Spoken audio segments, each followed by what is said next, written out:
Plant-based meat substitutes are becoming more and more popular, but are they being labelled clearly to set them apart from meat products?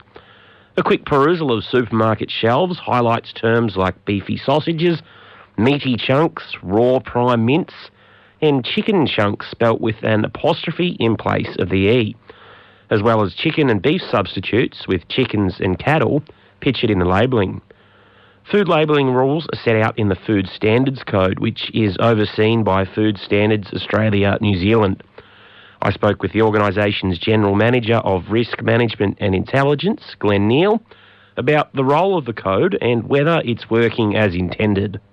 Well, in terms of the code, its key role really is to ensure consumers can make informed choices about what they're buying. So food must be certainly marketed in a way that's not misleading. That's the key issue, and it must be truthfully represented. The Food Standards Code has a pretty explicit definition of meat, that it comes from a carcass, but lots of these plant-based meat alternatives use various expressions related to meat. So is that accuracy in labelling?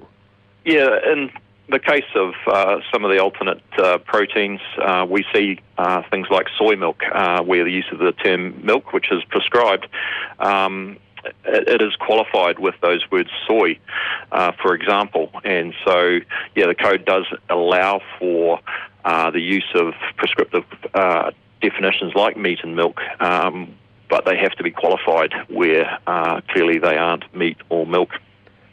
Glenn, I headed down to the local supermarket this morning to have a look at some of these products, particularly in the meat substitute space, and they use terms like beefy sausages or meaty chunks or raw prime mince, beefy burgers, plant-based chicken, a product which was called original chicken chunks with chicken spelt with an apostrophe in place of the E. Are those terms accurate? Well, that's really an interesting matter. I wasn't aware of those specific examples. It's not the role of FSANZ to enforce the Food Standards Code. We make the rules, and we take into account the best available evidence. We take into account the objects of the FSANZ Act when we're setting those requirements. In terms of whether or not those products are misleading, that could well be an issue for the enforcement agencies to follow up in terms of the state-based health regulators and state-based meat regulators who enforce the Food Standards Code. To give a couple more examples of products from a particular manufacturer, their beef substitute products use a prominent picture of a bull, and their chicken substitute products use a prominent picture of a chicken. Again, do you think that is misleading, and do you think it meets the standards of the code? Well, my opinion about whether or not that's misleading is unfortunately irrelevant here, as we're not from, it's not our responsibility to enforce it. Certainly what regulators have in mind when thinking about particular products is the overall get-up or the overall impression that a consumer, the reasonable consumer would take from the overall presentation, the marketing, the labelling of any given food products. Do you think the Food Standards Code is strong enough in this area? Do you think it's kept pace with the evolution of this plant-based substitute space?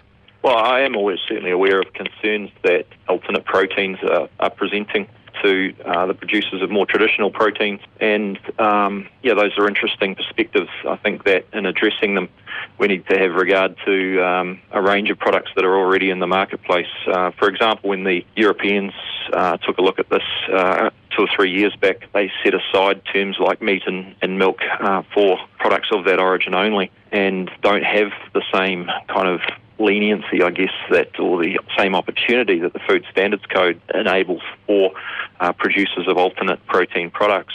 You use the term leniency there. Do you think the Food Standards Code may be too lenient in this area? Well, we will have regard to, when we set this, the food standards, we have regard to the best available evidence, and we're certainly not aware of any evidence that consumers are being misled at this stage. But, if there were a range of enforcement issues that arose, then we could take another look at it. Anybody can apply to change the Food Standards Code. We have quite some expectations of applicants to support any such moves, and we make those available in terms of the detail via our website. So that's one option for anybody who has concerns about the Food Standards Code. Another reason for us to change the code is if ministers, the Food Regulation Ministerial Council that states and territories, the Australian Commonwealth and New Zealand are represented on, if ministers deem it to be of sufficient concern, they may ask us to take a particular look at any one of the standards in the code as well. Glenn Neal from Food Standards Australia, New Zealand.